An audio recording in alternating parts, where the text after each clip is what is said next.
El silencio que reinaba en la celda parecía más denso que nunca, como si las paredes absorbieran cualquier vestigio de esperanza. Y allí, entre la penumbra y el olor metálico del encierro, Cesur sonreía con esa ironía que lo caracterizaba mientras observaba fijamente a su madre, quien lo miraba con los ojos llenos de rabia y de impotencia, y con voz entrecortada. Casi como si le doliera pronunciar cada palabra, le dijo que no entendía cómo habían llegado hasta ese punto, a lo que Cesur, soltando una carcajada amarga que resonó como un eco burlón, respondió: «Si tú fueras realmente mi madre, Daneslan, si de verdad llevaras mi sangre, jamás habrías permitido que me convirtiera en lo que soy. Pero ya que lo hiciste, ya que me dejaste pudrirme en este mundo lleno de hienas, voy a hacer algo grande, algo que jamás olvidarás. Y para eso necesito una cirugía plástica en el hospital de la familia. ¿Sabes por qué? Porque el monstruo que creaste va a cambiar de cara para que nadie lo reconozca cuando cobre su venganza». Y mientras decía esto, la mirada enloquecida de Cesur parecía clavarse como dagas en el corazón de esa mujer que, sin embargo, intentaba mantener la compostura, aunque por dentro se desmoronaba como un castillo de arena arrasado por las olas de un mar violento. Y en ese instante, como si el destino hubiese estado esperando el momento exacto para reírse de ambos, dos policías irrumpieron en la celda. El sonido metálico de las llaves y el chirrido de la puerta abriéndose interrumpió la tensión, y con un tono autoritario que no admitía réplica dijeron: «¡Vamos!», mientras sacaban las esposas para inmovilizar a Cesur y a la mujer, que no entendía nada, que apenas podía reaccionar. Y fue entonces cuando Amandes, que hasta ese momento había permanecido en un rincón, incapaz de asimilar el torbellino de emociones que lo sacudía por dentro, preguntó con voz temblorosa: «¿Para dónde vamos?». Y Cesur, con una sonrisa que parecía hecha de veneno y fuego, respondió: «A una fiesta». Y aquella respuesta, lejos de calmarlo,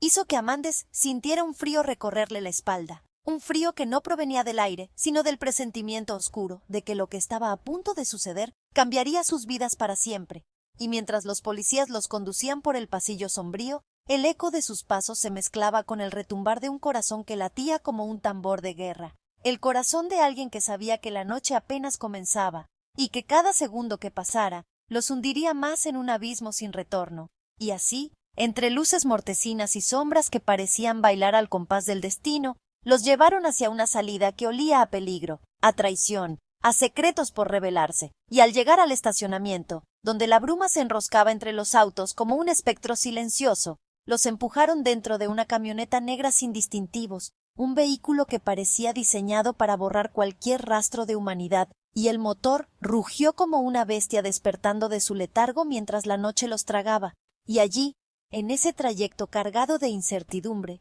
Cesur giró el rostro hacia Amandes y le dijo, casi en un susurro que sonaba más aterrador que un grito: «Prepárate, porque después de esta noche ya no habrá vuelta atrás». Y Amandes, sintiendo que las palabras le perforaban el alma, no pudo evitar preguntar: «¿Qué vas a hacer, Cesur?». Y entonces, con la misma calma con la que un depredador observa a su presa antes de lanzarse, Cesur respondió: «Voy a cambiar el juego para siempre». Y esas palabras quedaron flotando en el aire, densas, cargadas de promesas de sangre, mientras el vehículo se perdía entre las sombras como un lobo que regresa a su guarida. Y al mismo tiempo, en otro punto de la ciudad, donde las luces de neón parecían dibujar un paraíso artificial sobre un infierno real, Ceylan permanecía de pie frente a la ventana de su habitación, con la mirada perdida en la oscuridad y el corazón desgarrado por una angustia que no sabía explicar, porque algo dentro de ella le gritaba que Karan corría peligro, que la tormenta que había sentido en sus sueños se estaba convirtiendo en una realidad tangible, y apretando los puños, como si así pudiera atrapar el destino con sus manos, susurró para sí misma: «No dejaré que te pase nada». Pero su voz, ahogada por el silencio de la noche, no encontró respuesta,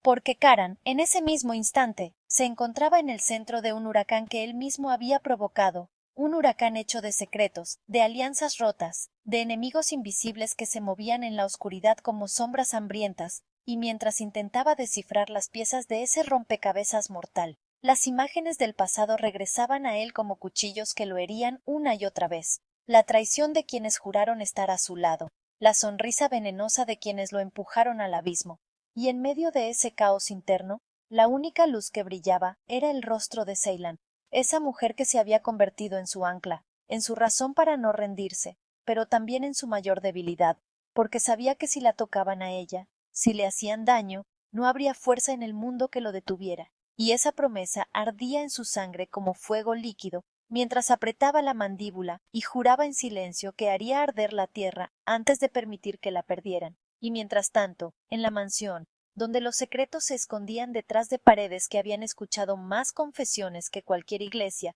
Sila lloraba en silencio, abrazando una fotografía rota, la fotografía de una familia que nunca existió, y entre sollozos apenas audibles murmuraba el nombre de un hombre que había jurado protegerla y que ahora estaba lejos, atrapado en un destino que no perdona, y en otro rincón, Nusret, con la mirada fija en el fuego de la chimenea, sonreía con esa satisfacción fría de quien mueve los hilos desde las sombras, porque cada pieza estaba cayendo en el lugar exacto que él había planeado, y Meli, a su lado, apretaba los dientes conteniendo las ganas de gritar, porque aunque formaba parte del plan, había algo dentro de él que empezaba a quebrarse, un resquicio de humanidad que luchaba contra la oscuridad. Pero Nusret lo notó, claro que lo notó, porque sus ojos eran como cuchillas que cortaban el alma, y con voz suave, casi paternal, le dijo: «No dudes ahora, Meli, porque si caes, caeremos todos». Y esas palabras, en lugar de darle fuerza, lo hundieron más en un océano de culpas, un océano del que tal vez nunca saldría,